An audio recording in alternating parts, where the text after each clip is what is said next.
This is Angie at Gardenside Cottage, and I'm back after a very, couple month long break.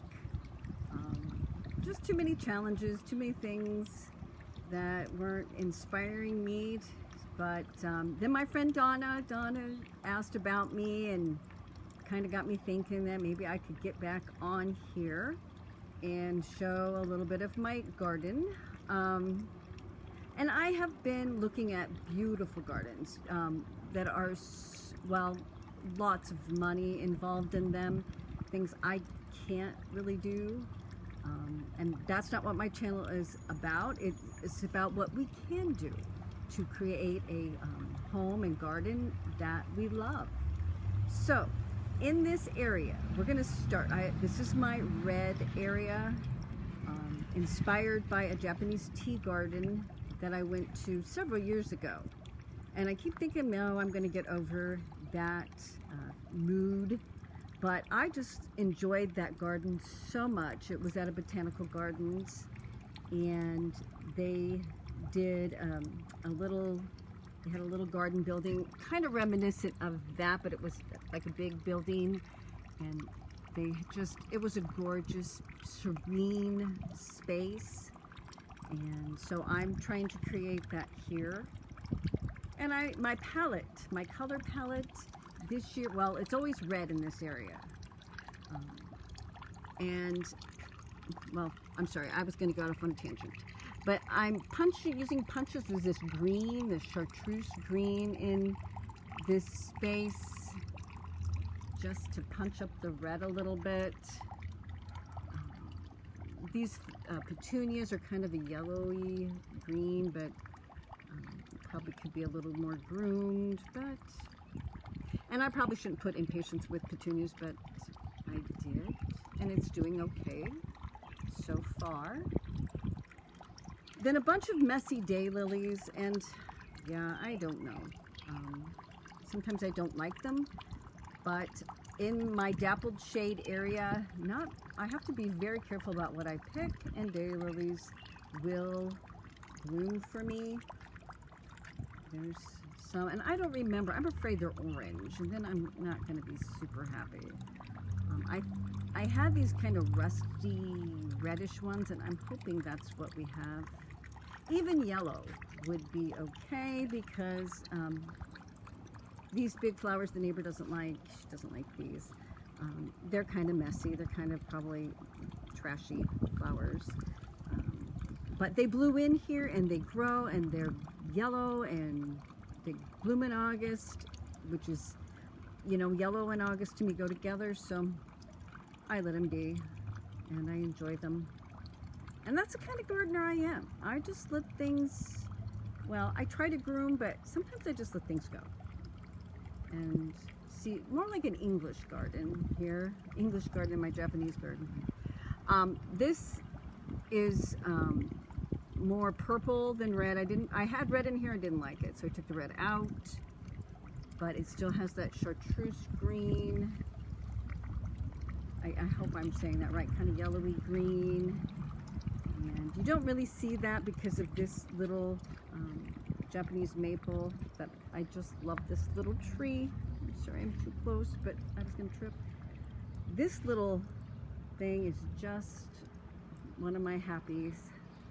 And then down below, I did this little tribute to the Japanese tea ceremony there. I actually keep water in there, and when things need watered, these small pots I have back here, because you know how small pots need more water, I pretend I'm giving them tea, and I use that little teapot that I keep filled with water, and it's just kind of fun. I bought a bunch of these at a garage sale and a bunch of teapots, so I keep them around the garden for that purpose. Kind of fun. These usually, I probably need these in the sun a little bit more, these little planters.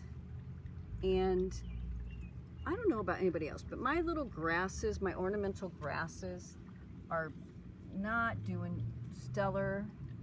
And this is a little, I like black. Sometimes you can get this black stuff, black foliage on things, and then it has green tips.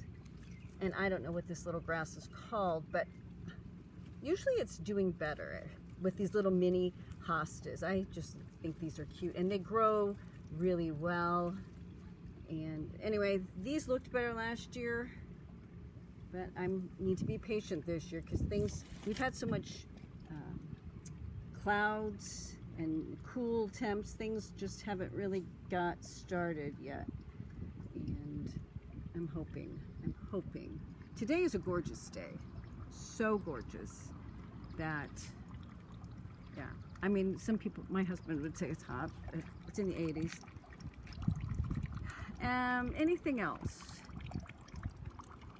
And I hope you did get some little inspiration. If you have an all red garden and you're thinking, what can you do to add a little punch?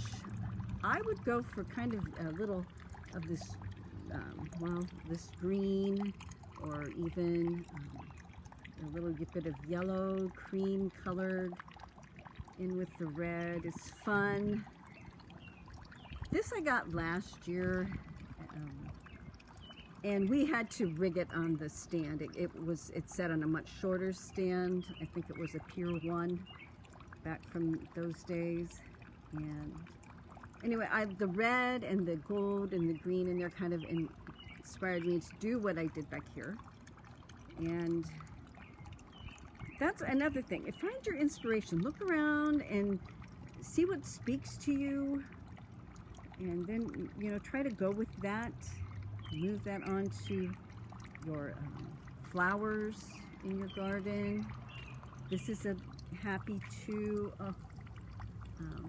I gotta be careful because something likes to eat this begonia, but this creeping Ginny,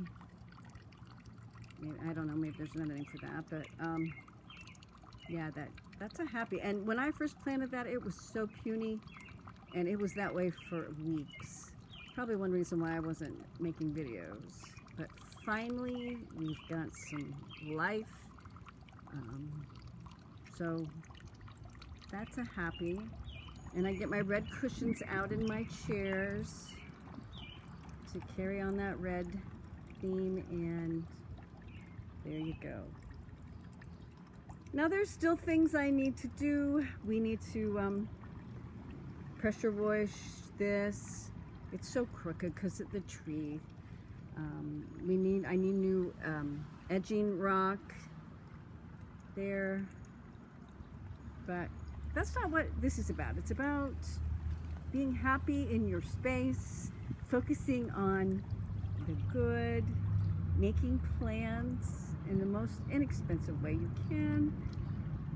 I mean, if you have the budget, well, then yeah, go for it. But if you don't, be creative, and hopefully I'll get to share some more ideas, even if it's just my little, like a little teapot in the garden there, which didn't cost me hardly any money. The lights here are Dollar Tree, these little, I don't know what style this really is, but I have some out here. And that does get calcium. I have to clean it. I should probably cleaned it before I did this, but I didn't get that done. Oh, here's a little lantern back there that I got at a thrift store. I put it back there. I like the copper. It mimics the copper. Solar lights we have, maybe not the same shade, but close enough. And anything else? I like this area to be jungly. Now, probably a real Japanese garden isn't as messy as this, but my cat likes the jungle thing going, so anything for the cat. And this pine tree probably shouldn't maybe be here, but it is.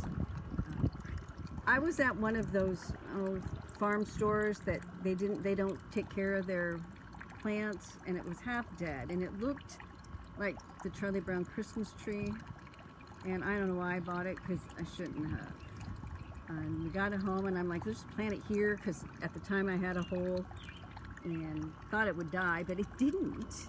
And now I have, I named it Miss Needles when we got it, because it was dropping its needles. And now, look. So we'll see if we're going to move it, we probably should do that relatively soon. I don't know. See, she's not a beauty, I'll tell you. Not a beauty. Neither is the grill, but here, this way. We'll see. It's one of those things that heartfelt thing I do when I garden. It's things that tug at my heart. And I just put that in the garden. All right, this is the red garden. I do hope to have more as I go around the yard. And if you did get any inspiration, please consider giving me a thumbs up and come back for more. I have a pinkish garden, a purple area, a white area in my yard. So yeah, come back for more.